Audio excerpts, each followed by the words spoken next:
Kebijakan menyambut masa normal baru terus dilonggarkan pemerintah tahap demi tahap.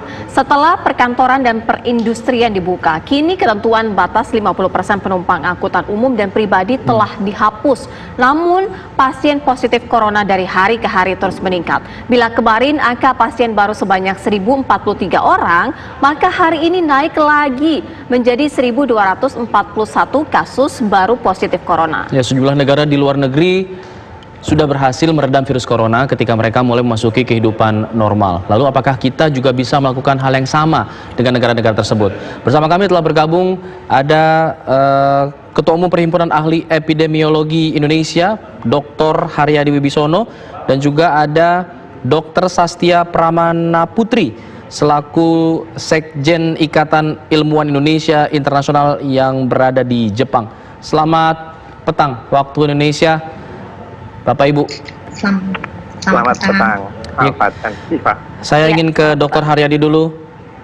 Dok, kalau kita melihat hari ini, selama 2 hari terakhir, perkembangan angkanya di atas 1.000. Jubir bilang, Kak Dinkes juga bilang, kalau ini karena tracing yang masif. Seolah terdengar ini satu hal yang positif. Tapi apakah ini kita juga harus khawatir dengan kenaikan yang cukup tinggi, di atas 1.000 sudah mencapai angka tersebut? Ya, saya kembali mencoba merumuskan apa prinsip dari PSBB, pembatasan sosial berskala besar, di mana prinsip adalah menjauhkan dari kerumunan atau social dan physical distancing. Bentuknya apa saja. Selama itu tidak bisa terwujud dengan sempurna, artinya orang masih kontak satu sama lain, pasar masih ramai, maka kasus itu transmisi masih terjadi, maka kenaikan kasus itu adalah suatu konsekuensi. Soal angkanya berapa tergantung seberapa intens penularan itu terjadi. Tapi artinya dengan masih adanya transmisi, maka kenaikan kasus itu pasti akan terjadi. Kenapa terjadi transmisi? Karena pembatasan fisikal dan sosial tidak bisa terwujud seperti yang kita harapkan. Oke, artinya pelonggaran dan juga PSBB masa transisi ini kan bisa disebut juga pelonggaran seperti itu. Tidak juga akan membantu dengan kondisi saat ini, begitu kan? Pelonggaran itu harus setelah memenuhi suatu syarat, yaitu PSBB-nya berhasil. Setelah PSBB berhasil, maka bisa dilonggarkan. Selama PSBB-nya belum dianggap berhasil atau belum optimal dilaksanakan, maka pelonggaran itu nanti justru akan meningkatkan transmisi. Dan itu yang terjadi. Kita bisa melihat pada waktu PSBB saja, lalu lintas masih ramai, kendaraan umum masih ramai. Begitu dibuka, apalagi pemahaman masyarakat umum terhadap new normal ini menurut saya masih keliru. New normal dianggap sama dengan normal. Padahal sama sekali beda. New normal kondisinya berbeda dengan normal. Waktu normal Anda boleh keluar tanpa masker, Anda tidak cuci tangan, Anda menjauhi masuk kerumunan, tidak apa-apa. Dalam new normal itu menjadi syarat. Baik. Tidak boleh masuk ke kerumunan, gunakan masker, cuci tangan. Selama itu tidak terpenuhi, new normal itu akan merupakan tingkat penularan yang semakin tinggi. Ya, Dok, artinya satu orang ini bisa menyebarkan virus ini ke berapa orang? Ya, ini tergantung situasi, kedekatan dan lain sebagainya kan. Jadi itu yang dikatakan bisa satu orang ke 2 orang, atau 1 orang ke 3 orang. Nah, ini kan kita belum melihat. Artinya selama masih 1 orang menularkan ke orang lain, berarti masalah belum selesai. Oke, Dok. Kita juga sudah bergabung bersama epidemiolog dari Universitas Airlangga, Atik Khairul Hidayah. Selamat sore, Bu Atik. Bu Atik bisa mendengar suara kami? Halo. Ya. Baik. Bu Atik, hari ini Jatim juga angkanya tinggi, nomor 1 bahkan, 273 kasus penambahan di sana. Apa yang Anda bisa lihat dari kondisi di Jawa Timur, penambahannya begitu tinggi? Ya, baik. Jadi jumlah kasus yang tinggi itu bisa disebabkan oleh beberapa hal. Di satu sisi, jumlah kasus yang tinggi itu bisa terjadi karena masifnya testing yang dilakukan.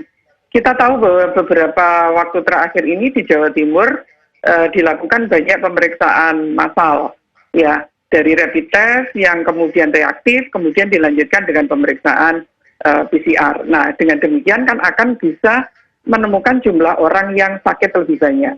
Nah, di sisi yang lain, karena positivity rate dari jumlah yang diperiksa, jumlah sampel yang diperiksa tadi masih tinggi, maka itu artinya penularan yang tinggi masih terjadi di masyarakat.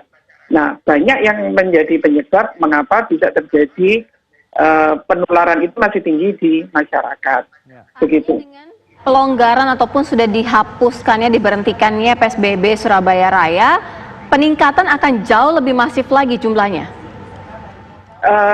Sebenarnya begini, indikatornya untuk dapat mengatakan bagaimana perjalanan kasus ini kan banyak indikator sebenarnya.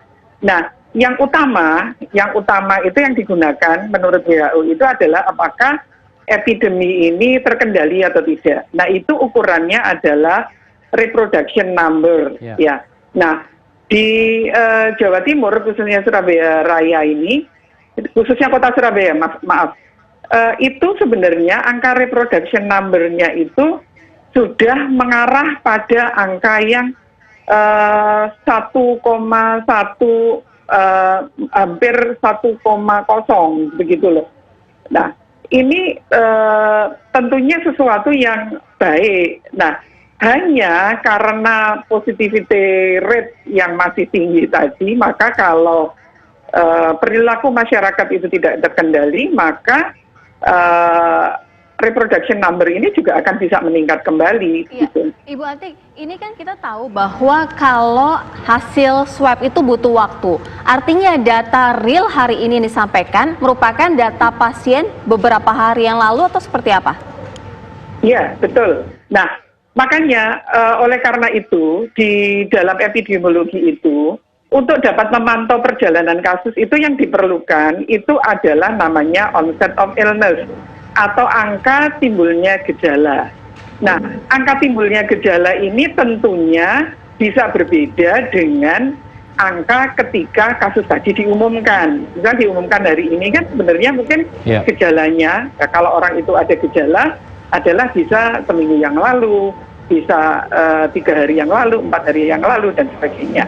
Nah, makanya kami di Jawa Timur ini juga selalu membuat yang namanya kurva epidemi berbasiskan pada onset of illness dari kasus-kasus yang ada gitu. Oke, saya ingin ke Dr. Sastia Pramana Putri, dosen di Osaka University Jepang yang juga Sekjen Ikatan Ilmuwan Indonesia Internasional. Mungkin ada pandangan dari sisi keilmuan hasil penelitian yang sudah dilakukan oleh teman-teman para peneliti di sejumlah negara, tapi jangan dijawab dulu. Kita nanti tunggu jawabannya usai jeda pariwara, kita kembali sesaat lagi.